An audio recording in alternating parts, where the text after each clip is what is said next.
নমস্কার, আমি অতনু চলে এসেছি আর একটা নতুন দিনে নতুন রেসিপি নিয়ে। আজকের রেসিপি হলো কিন্তু মোগলাই পরোটা।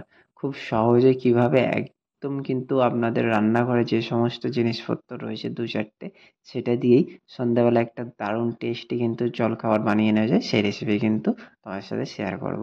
তো সবার আগে কিন্তু বলে রাখি, যারা চ্যানেলটায় নতুন তারা কিন্তু অবশ্যই চ্যানেলটাকে সাবস্ক্রাইব করে দিও। প্রতিদিন এরকম কিন্তু খুব সহজ উপায় কিন্তু খাবার কিভাবে তোমরা বানিয়ে নেবে সেই রেসিপি কিন্তু আমাদের চ্যানেলে আপলোড হতে থাকে। চলো শুরু করা যাক।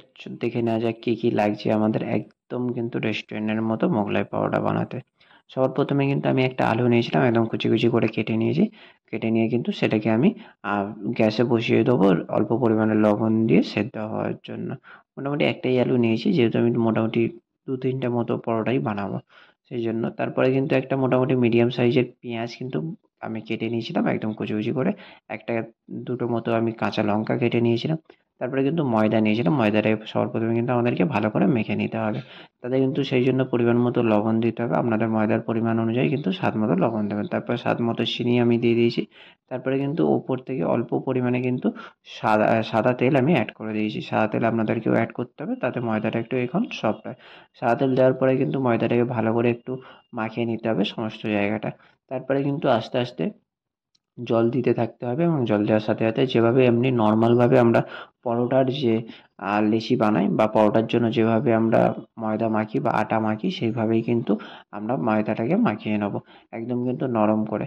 তারপরে কিন্তু ওপর থেকে অল্প পরিমাণে ফের তেল দিয়ে, মানে সাদা তেল দিয়ে অ্যাড করে কিন্তু এটাকে ছেড়ে দেবো। মোটামুটি 10 মিনিটের জন্য কিন্তু রেস্টে রেখে দেবো চাপা দিয়ে ময়দাটাকে, যাতে একটু ফুলে ওঠে এবং যাতে একটু সফট আরও বেশি হয়ে যায়। তারপরে কিন্তু আমরা একটা ওই যে পেঁয়াজটা কাটিয়ে রেখেছিলাম সেটা একটা কিন্তু পাত্রে নিয়ে নেবো। তাতে কিন্তু অল্প পরিমাণে গোলমরিচ এবং অল্প পরিমাণে কিন্তু গরম মশলা অ্যাড করে দেবো। তারপরে কিন্তু ওপর থেকে চাট মশলাও অ্যাড করে দেবো। তারপরে তাকে পরিমাণ মতো কিন্তু লবণ অ্যাড করবো। তারপরে কিন্তু কুচিয়ে রাখা সেই কাঁচা লঙ্কাগুলোও অ্যাড করে দেবো। তারপরে যে আলুটা আমরা বয়েল করে রেখেছিলাম, মানে সেদ্ধ করে রেখেছিলাম, সেটা কিন্তু তাতে অ্যাড করে দেবো। সমস্তটা দেওয়ার পরে কিন্তু সেটাকে ভালো করে মাখিয়ে নেবো। একদম কিন্তু হাত দিয়ে নর্মালভাবেই, হাতটা ভালো করে ধুয়ে অবশ্যই নিতে হবে। তো হাতটা ধুয়ে কিন্তু নর্মালভাবে যেভাবে মাখায় আলু, মানে আলু ভাতে যেভাবে মাখায় আমরা বাঙালিরা পাতি বাংলা ভাষায়, সেভাবে কিন্তু একদম মাখিয়ে নেবো। আপনারা কিন্তু চাইলে এটা কিন্তু একটা তরকারি করেও দিতে পারেন, মানে যে বেসিক্যালি রেস্টুরেন্টে যেটা হয় যে তরকারি করে দেওয়া হয়, বাট আমি এখানে কিন্তু এইভাবেই করছি। তারপরে কিন্তু তাতে দুটো ডিম আমি অ্যাড করে দিয়েছিলাম। ডিমটা দিয়ে কিন্তু ভালো করে সে মিশ্রণটা কিন্তু আমি আলুর সাথে মাখিয়ে নেবো। তো যেটা বলছিলাম, তোমরা কিন্তু চাইলে তরকারিও করে দিতে পারো, কোনো অসুবিধা নেই, রেস্টুরেন্টের তরকারি হয়, বাট আমি কিন্তু যতটা সহজ উপায় করা যায় সেটাই আমি তোমাদেরকে বলছি। তো এরকমভাবে সমস্ত ডিমটা কিন্তু মাখিয়ে নিলাম। তারপরে কিন্তু আমাদের যে কাজ সেটা হলো কিন্তু ময়দাটা ভালো করে বেলে নেওয়া।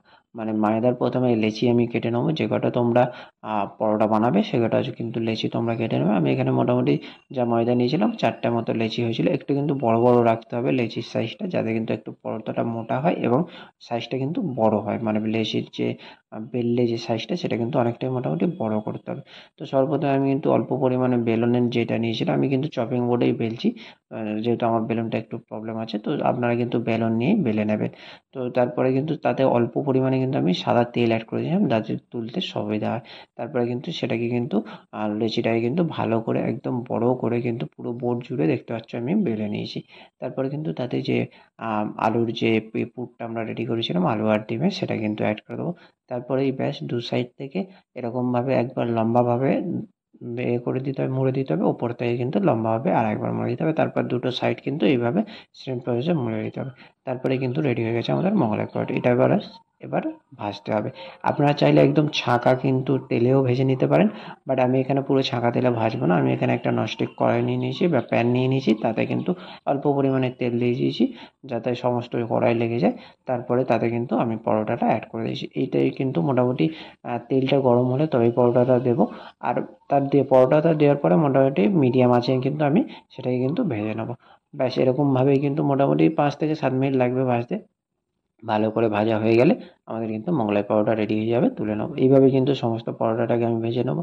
তারপরে কিন্তু এরকমভাবে আপনারা চাইলে কেটে নিতে পারেন, না চাইলে না কাটতে পারেন। খাওয়ার জন্য কিন্তু রেডি হয়ে গেছে, প্লেটে সার্ভ করে দেওয়া। খুবই কিন্তু সহজে এইভাবে আপনারাও বাড়িতে বানিয়ে নিতে পারবেন।